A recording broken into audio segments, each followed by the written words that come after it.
Hello, everybody. Today I have a guest that I'll be talking to. Her name is Nicole Christina, and she's going to be joining us today to talk about eating disorders in postmenopausal women and how aging may affect the development or the perpetuation of eating disorders. So let me tell you a little bit about Nicole. She's the host of Zestful Aging Podcast. It's an interview show heard in 92 countries. I'm not up there yet, but I want to compete with you on that one. She's also a psychotherapist of 30 years specializing in eating disorders. Nicole's guests on her podcast are change makers from a variety of disciplines, including filmmakers, writers, advocates, poets, musicians, Arctic researchers, athletes, and entrepreneurs, many of whom are experts in their field. And her show has a humanitarian focus and looks at the importance of leaving your own legacy. Leaving a legacy, which I'm big on, is a way of contributing to the common good, which has shown to have a significant impact on aging well. So Zestful Aging is a media partner with International Federation of Aging based in Toronto. And Nicole is working on her first book, Not Just Chatting, How to Become a Great Podcast Interviewer. Welcome, Nicole. It's great to be talking with you. Thank you so much for having me. You're very welcome. So let's start by talking about the recognition that many of the treatment centers are now showing an increase in postmenopausal women, or let's just say older women, who are coming into treatment for eating disorders. What do you know about that? Well, it's really interesting phenomenon, and I'm thinking specifically of Renfrew, which many people think is the gold standard for treatment. I don't know if you would agree with that, but they have a lot of clinics throughout the country, and they're seeing a huge increase in women over 45. And what we understand about that is that eating disorders have a way of taking hold during periods of great transition and or loss in our lives. That's when they kind of creep in and provide a somewhat of a solution to a problem. It seems like it's a good solution. Unfortunately, it has some pretty dire consequences. So we see many times women after 45 now really grappling with major adjustments and shifts in their identity so that maybe they were, maybe their parents, the kids have launched, and this is a bit complicated with COVID, but the kids have launched. They may be starting to think about retirement. And things just seem very topsy-turvy. If they have daughters, these daughters are coming into the bloom of their sexual prime just at the time that women are starting to look at their skin and say, oh, that's what crepey skin looks like. Oh, that's what age spots look So the like. mother is aging as the daughters are coming into their adulthood, and that can be very difficult. Yeah. It's sort of it's like a bad joke, that the universe is playing just as we may be feeling more invisible. Our daughters are feeling quite visible and quite, hopefully confident. Then we have a phenomenon. I've also seen women developing midlife eating disorders who have, like you said, gone through a big transition. So, for example, an older woman who's getting a divorce, I was just going to say and that. maybe even the husband is leaving her for a younger woman. Oh my goodness. That's dynamite right there. I was going to say, there is now a phenomenon, as you know, called gray divorce. And now what we're seeing is middle-aged divorces, and how it might go is a woman saying, okay, I want to go travel pre-COVID, or I want to have some adventures. Now we may have some resources and time, and I'm looking at my partner and he wants to watch the History Channel in his recliner. And so there's a mismatch there. And so, what people are saying is we raised our kids and I don't know what else we got left. And so now it's a very prone time, I would say, for divorce. Are there any other factors that you are seeing in your practice with midlife women? I also have women who are going through menopause and just experiencing a lot of sadness and loss around the loss of their fertility. And, they're not going to be having any more children. And as you say, they may be empty nesting. And also just sometimes that during menopause, many women will experience depression and anxiety, hot flashes and even weight gain, which can then trigger eating disorders that they may have had when they were younger. Yes, I think that's absolutely true. And then what we get into is I know I'm going to start going on a diet. And we know eating disorders always, well, almost always starts with a diet, a well-intentioned diet. And then if they are successful in losing weight temporarily, the reinforcement is so delightful. Who doesn't want to hear you? What are you doing? You look great. Are you doing keto? Are you doing this? Are you doing that?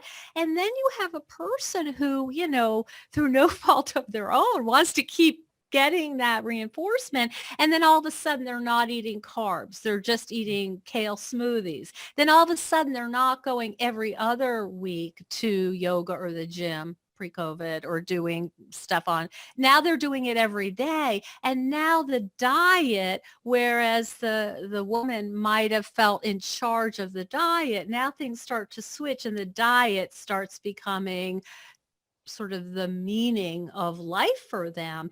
And it's so seductive because it's so measurable that if you step on the scale, at least initially, where else do we get this beautiful feedback that I'm successful? Most of our days are not, we don't get kind of a report card. You did great with this patient, or you're a great friend. We don't really get that tangible uh, reinforcement. It feels great if everything is feeling topsy-turvy to step on the scale, say, wait a minute, I'm down 3 pounds. And it becomes like this, it's just undeniably sort of seductive that it can bring people in, it's measurable.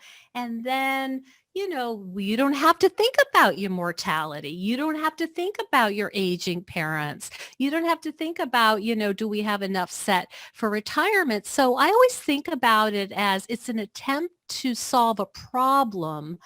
Unfortunately, it creates larger problems of its own, but it's such an elegant way to make your life small and manageable and controllable, especially when things feel so upside down as they do now, and as you pointed out, in Well, menopausal on a time. broader, when we look at it with a broader lens, how does the zest for living change in women, do you think, as they get older? What changes in focus do we have? What changes in kind of a sense of meaning, I think, that's certainly what I've experienced. When you're younger and your kids are young, it seems like your whole life is focused on your children. And many of us make the transition to having our children leave home, but may not necessarily make the transition to finding a new meaning for our lives or a new focus. Are you saying that as well? Yes, and that's what zestful aging is about, is showing these examples of women who are experiencing just that. They're saying, okay, now what? And then they figure it out. And it's not necessarily a straight, graceful, beautiful line. It might be like, oh, I tried that. That didn't work. Oh, some of it's you're just stumbling upon things. And then they feel fulfilled, a deep sense of contentment. And that is about, it's not only aging, some people say gracefully, but it's really about longevity, but it feels good. You feel a sense of contentment, and it's not just sort of healthy aging in terms of your blood pressure, but feeling like you're participating in life, engaging in life. And there's a lot of opportunity to do that. Now, I will say that it's not always comfortable. I mean, you can sort of have, as you pointed out, empty nest syndrome, and then really plateau for a while and say, I don't even know where to start. It's not Well, and always also comfortable. when the kids leave home, it can change the dynamic in a marriage as well. So then you're looking at your partner and thinking, oh my goodness, it's just him and me, or her and me, and like, is that okay with me?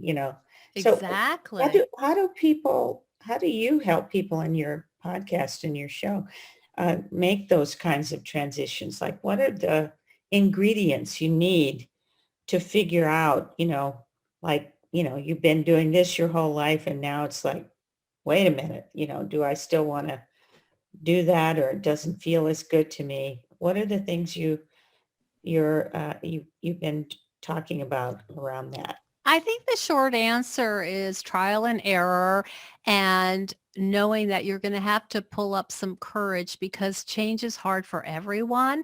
And and now we've got COVID, right? And so we've got bodily changes, we've got emotional changes, we've got family changes, everything. There's so many variables and it's not going to often be for people. And the people in my podcast, they struggled, they stumbled, they said this was the dumbest idea and it got me into trouble, but it brought me to this point.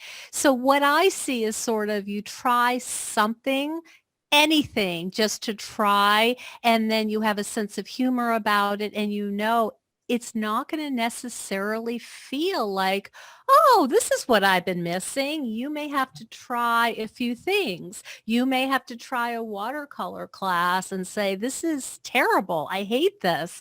And then you might try, I have a podcast guest who makes knitted prosthetics for breast cancer patients. And she's out of Washington, D.C. and her program's called Knitted Knockers. And then she went before COVID, she went to sub-Saharan Africa to teach women to do this because they were giving prosthetics, were these heavy rubber prosthetics, which they wouldn't wear because it was so hot. And Yeah. so she, with no language, sat by these other women and she taught them how to make breast prosthetics. Now that's not something, 20 years ago she said, I know what I'm going to do. It's just one thing led to another. She herself had breast cancer and she thought, these choices are terrible. I'm a knitter. I'm going to do better. And come to find out her community needed it. So she sort of organized it. That's, that's pretty cool. I It's think, pretty cool. I think I want to get back to what you said earlier about talking about how eating disorders or going on a diet sometimes is seen by people as a solution to a problem, or unconsciously as a distraction for a problem. And, sometimes people think, oh, this is a good idea. I'll just lose some weight and I'll feel more invigorated. And of course, it's particularly in vulnerable individuals. And who are those vulnerable individuals? Women who've had an eating disorder when they were younger is certainly Mhm. one group. Women who've had, traumatic experiences and so on. But they're not realizing that the solution of losing weight won't fix their marriage. It won't fix their loss of meaning, et cetera, et cetera. So what are you seeing in terms of that use of dieting and weight loss as a solution to a Well, problem that's not that problem? and I know that you're very familiar with the research, but where it's not a mistake that we believe if we lose weight, we're going to be more lovable, more sexy, more desirable and happier. This is sold to us again and again. And in cultures who don't have TV, they have low rates of eating disorders. And then like in Fiji, you get some TV going, some Western TV, and then lo and behold, people say, that's who I want to look like, an unnaturally thin woman. So, certainly it is really reinforced by the society, but it's such an elegant solution. And maybe it sounds funny to your listeners to hear me talking about it in like a weirdly positive way, but that's how it's perceived when you're getting involved in it. It's like, boy, this solves a lot of problems. And the idea that, people will reinforce that for you. Your partner may say, wow, what are you doing? You look great. And it's it's just something that is so simple and clear, and it kind of becomes to have a life of its own. And then your friends say, I want to do what you're doing. You look great. So yes, they're vulnerable because some women, this may be a recurrent eating disorder that they had maybe resolved somewhat. But I think truth be told, and it's a sad fact that many, many women who are just on the street that we would, poll on the street are actively participating in what we would call a subclinical eating disorder, meaning that it hasn't reached, we could diagnose it, but they are maybe cutting carbs, or maybe they're not eating when they're hungry, or maybe they're eating when they're not hungry to help them soothe. Maybe they're nighttime. I mean, there's a norm of disordered eating that's reinforced in our culture. So And I people think don't. there's a really a norm of body dissatisfaction. So Absolutely. many women have been, educated by the media to be unhappy with their That's what body. makes money. And That's what that's what makes makes money. money. I mean, nobody's gonna, uh, you know, start a diet unless they are unhappy with how they look. And that's where it all starts, is that level of unhappiness. And of course, I think it's really one of the things that's unique to women is that our bodies change so much over our lifespan. Just like men, we go through puberty, but then your body changes when you have a baby or when you have two or three babies, and then your body changes as you get older and so on. And the Hmm. changes can be really dramatic and sometimes difficult to accept. Like you may have been thin your whole life, and then as you go through menopause, suddenly you've gained 20 pounds. And what So does that mean to you? And what meaning do you ascribe to, okay, now I'm 25 pounds more? Does that mean I can't play tennis? Does that mean I can't walk? Does that mean I should be ashamed? Or am I able to do what I want to do? And is my blood pressure fine? Is my sugar level fine? I mean, there's so much, and this whole BMI thing is also really difficult because people focus on BMI, which was never meant to be used in the population to look at, healthy weight ratios. So there's a lot of misinformation out there, and you see on social Facebook, oh, let's do a cleanse. Well, the point, that's why we have major organs, is to cleanse. that's why we have a liver, That's because why we have a the liver. liver But is what cleanses us. exactly, but it's so when you're struggling and you're feeling vulnerable and you don't feel like your identity is solid, it's like it's so easy to fall into that. Hey, that sounds like a good idea because But now don't you think it's also kind of a call to adventure as well? Oh, I can go on a diet. People get so excited, like it's a big adventure to go on this new, I'm going to try the keto diet, or I'm going to, do one of the gazillion other diets. And I see so much like excitement. And in some ways it's a way to, you know, get out of the boredom that you're experiencing in your life. Oh, this is my adventure, rather new. than maybe a different kind of adventure that could be more meaningful, like, changing my career or, Mhm. going back to school or something else. Or trying a new trail or something. Yeah, I just wanted to come back to this financial thing because when Oprah invested in Weight Watchers, many people were disappointed because she's been sort of pro, who you are. But it was one of the best financial decisions she's ever made because Weight Watchers has so many return customers. So it's really the perfect, if you want to invest in stock, you want to have customers coming back. And then people who are, weight neutral clinicians will say, like, if it works so well, why do you have to keep doing it over and over again? So the money is even hard to comprehend, the billions of dollars spent on losing weight And and these, some diet officials were quoted as saying just what you said, that this is a good financial bet because people blame themselves when they regain the weight.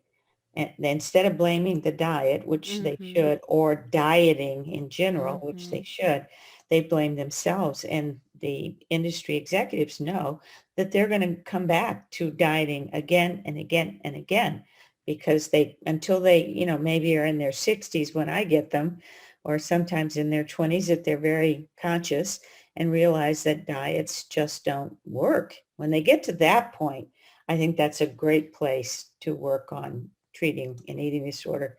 But for many people, it takes them decades to get there, decades of struggling with And that. they may never, get there. I remember my grandmother when she was in her 70s.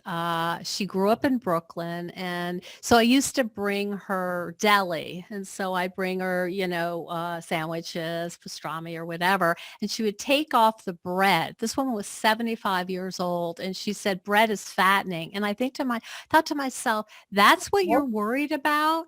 You're No. 75. You can't have a sandwich because you're worried you're going to gain weight. I mean, that just seemed I was young at the time, but it really struck me like something's really wrong here I that agree. you're worried about that at your age for all you've been through. You're Yeah. worried about, and I know you love rye bread.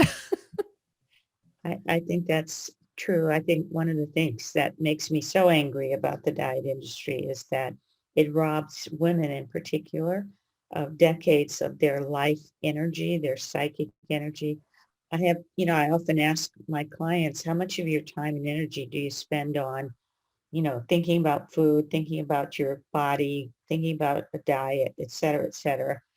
And sometimes it's like 90% of their time. I mean, I just imagine the human capital that we've lost in this country because women are so obsessed with food and their bodies. And it's sad. I've had that very similar, and it's heartbreaking. I remember a woman. I live and I work near Syracuse University, so I get a lot of students and faculty. But I remember this was 20 years ago. I was working with a grad student, and she was extremely talented and producing some, really highly regarded work, and she was fighting herself about binging. And so we're looking at it. What does it mean? What is it like? What does it do for you? And she said, what people don't understand is that when I'm writing a piece of work, I have to be jamming Cheerios in my mouth or I just can't work. And what people don't understand is I binge to survive. It's not something I think about like, oh, I think I, would like some Cheerios now. It's unconscious and it comes from a deep, deep need. And it's so powerful. And as you said, really robbed her of her ability to give fully of her talents and skills, which were huge. But, her need to also be binging while she was working or thinking about binging while she was working is, Well, that is really yeah, disabling. yeah. Well, as you know, I talk a lot about eating disorders and their relationship to trauma, individual and intergenerational and so on. So I'm just thinking about the kinds of traumas that many women are experiencing in midlife. Do you have any comments about that?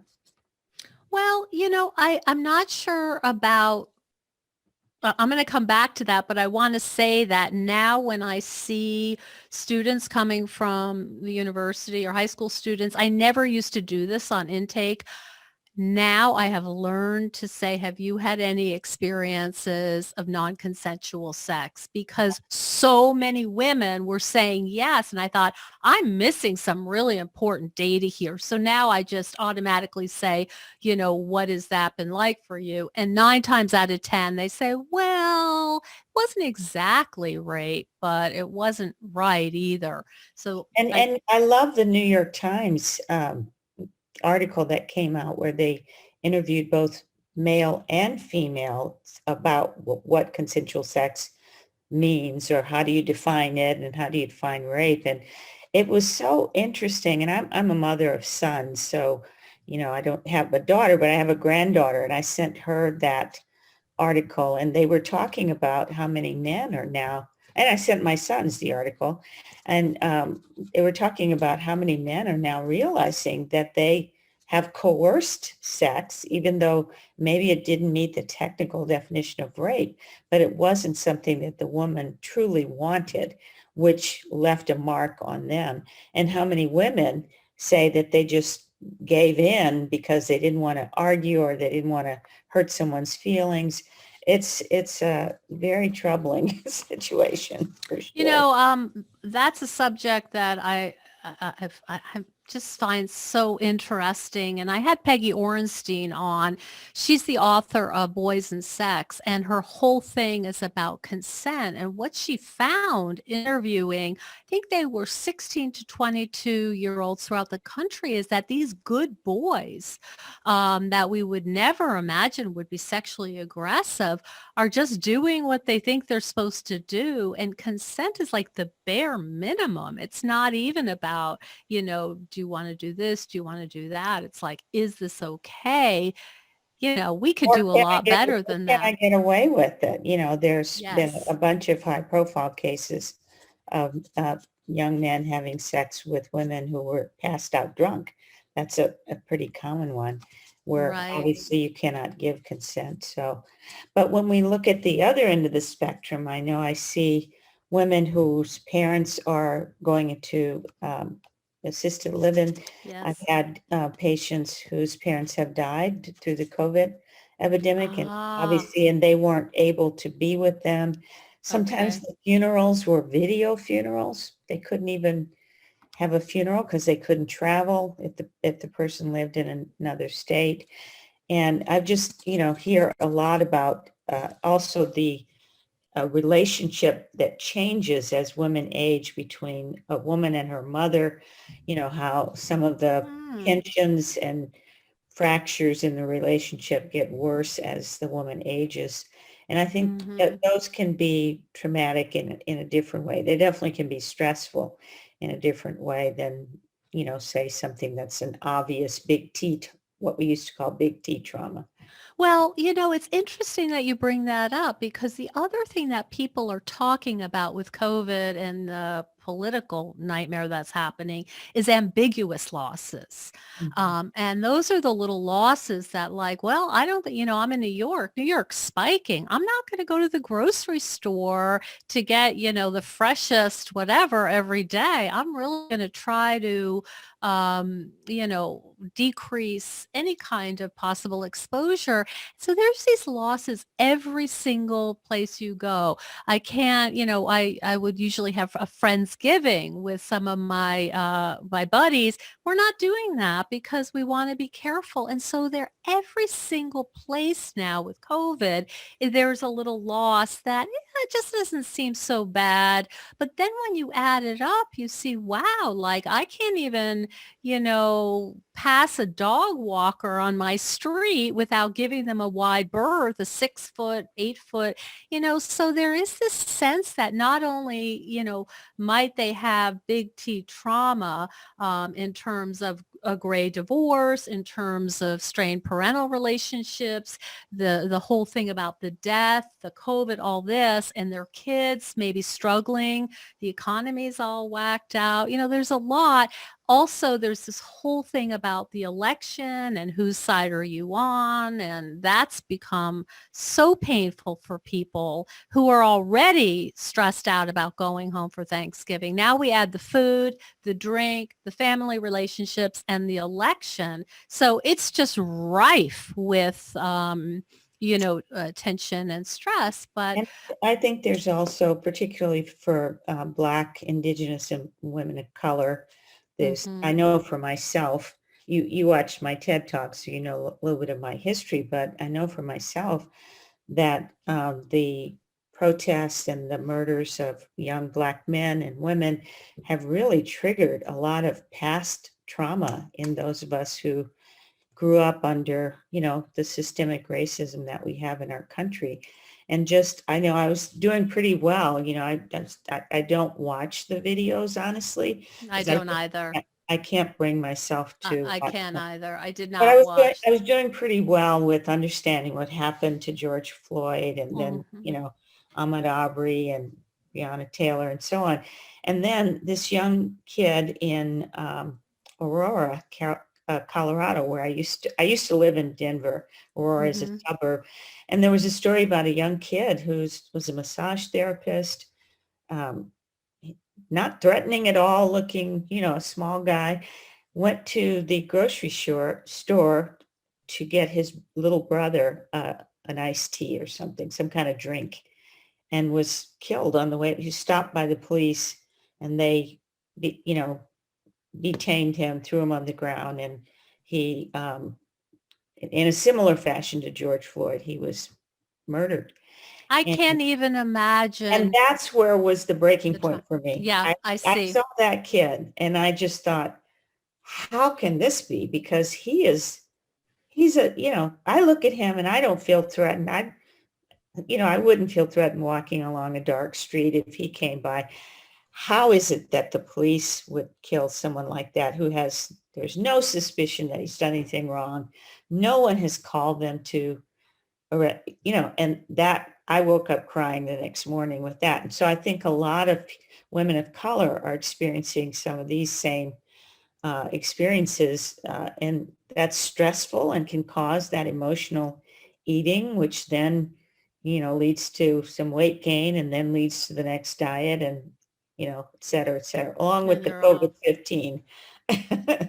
Yeah, I mean, as a woman of privilege, and I've talked to, I had a podcast guest on, and we talked about like, with wanting to call out this incredible systemic racism and also being acutely aware that we're two white privileged women and just kept saying this is what we see, what is our role, how can we help, all the while knowing we will never know what it's like to send our child to the grocery and be wondering if they're going to be safe. Be Yeah. just because they're black. And I just have chills. It's, I have a son, and sometimes, I worry about him because he can be a little bit, what's the word, provocative, and he doesn't, like if someone gives him a hard time, he doesn't know when to back down. And I think this is going to end badly, but that's a white kid. And I just have to say that I've given that thought, and I just don't know how anybody could not be traumatized just walking around as a person of color right now, particularly given what we're hearing from the outgoing president. It's, Mhm. Yeah. yeah. Wow. Well, I don't want to leave on that note. No, okay. I do a lot of this work, and it's difficult, but I feel like, as we talk about getting older, and your mission and meaning changes. I'm one of the co-founders of a group called the Institute for Anti-Racism and Equity in Mental Health.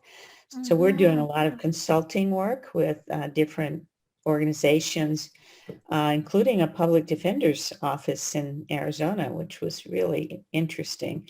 And so, I feel like it has actually been a new career path for me as I've gotten older, still seeing patients, still, I Mhm. have the online program, the Anchor program for binge eating and food addiction, emotional eating.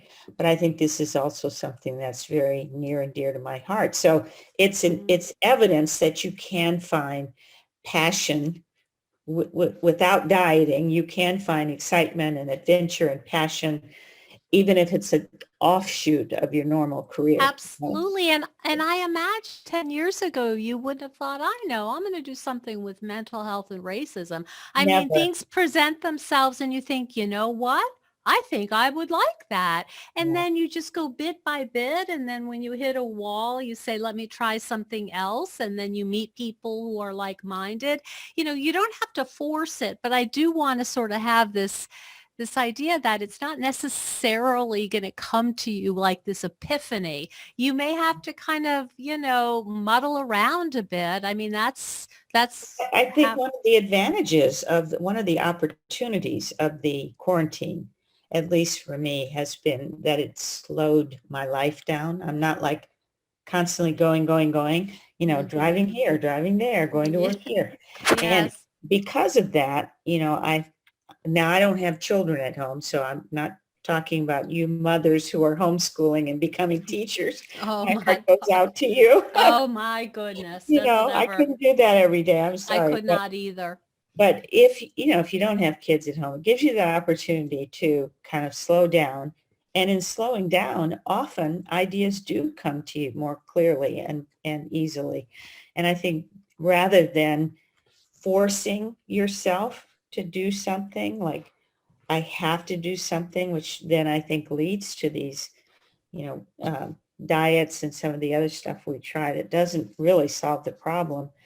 Just having some reflection time, walking in a park, and you can social distance if you're walking outside. Oh, you're singing to the choir. I mean, going outdoors is so good for our mental health and just the light and any kind of nature plugs into, our brain in very good ways. So I can't agree with you more. Well, I'm really happy to have had you to discuss these important issues with us. Do you have any last minute words of wisdom on eating disorders in midlife? I guess what I would say is, if you can accept that it's a rocky time and if you can be patient with yourself and say, I'm going to figure it out. But right now I've got my kid out. I'm not so sure about my partner. My job is winding down. Things are going to be tough. And I would just suggest that what are the ways that bring you comfort? We talked about some quietness. We talked about nature. We talked about walking. What makes me tick? What did I used to love to do? I mean, I've always loved to be crafty, so there's no surprise I'm a knitter, right? I mean, it starts young and just experiment and know that everybody else is going, is having similar, Alone. feelings and you're Yeah. not alone. And there's a lot better, more nourishing ways to take care of yourself through these transitions than just eating kale. I'll leave it at that. I'll leave it at that. Okay. I love that. That's a great ending. Thank you so much, It's Nicole. been my pleasure.